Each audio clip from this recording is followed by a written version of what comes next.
ஆவியானவரின் கனிகளும் கொடைகளும் முழு அதிகாரத்தோடும் ஆற்றலோடும் சக்தியோடும் வேலை செய்வதை நாம் பார்க்க போகிறோம். முழு ஆற்றலோடு ஆவியானவர் நம்மிடம் வருவதை நாம் பார்க்க போகிறோம். ஆண்டவரின் இந்த அதிகாரம் கடவுளுக்கு மாட்சியை கொண்டு வரச் செய்யும். ஆவியானவரின் அபிஷேகம் நதியைப் போல பாய்ந்து எங்கெல்லாம் பாய்கிறதோ அங்கெல்லாம் வாழ்வை கொண்டு வருவதை நாம் பார்க்க போகிறோம்.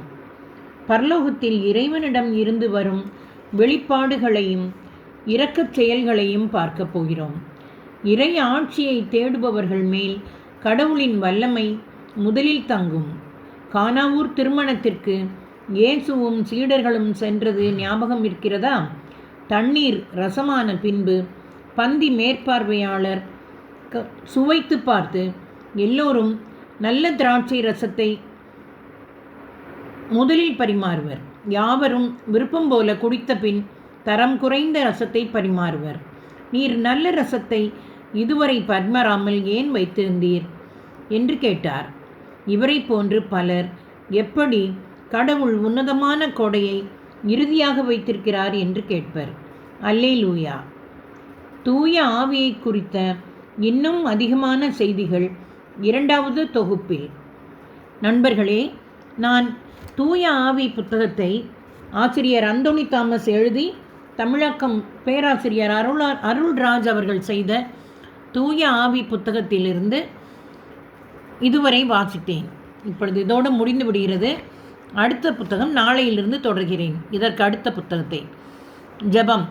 வாரும் தூய ஆவியானவரே வாரும், வந்து பூமியின் முகத்தை மாற்றி அருளும். இந்த கடைசி நாட்களிலே விரைவாக வாரும். இப்போது ஆபத்து எங்களை நெருங்கியுள்ளது. வாரும்.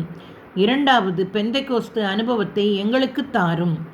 அப்போது புதிய வானம் புதிய பூமியின் ஆச்சரியமான காரியங்களை எங்கள் கண்கள் காணும். ஆமென்.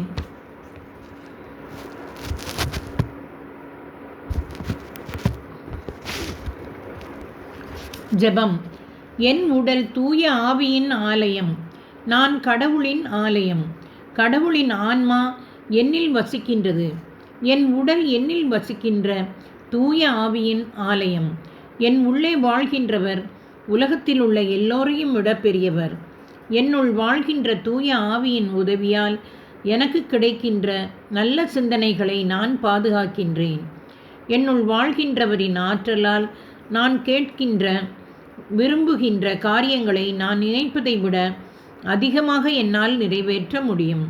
நான் வலிமையுடையவன் ஆகிறேன். காரணம், கடவுளின் வார்த்தை என்னுள்ளே வாழ்கின்றது.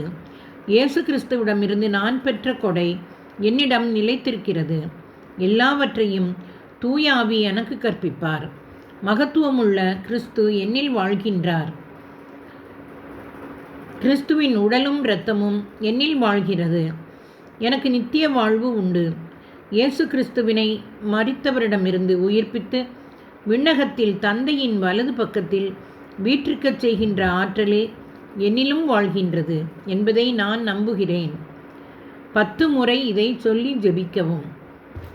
தொடர்வோம்.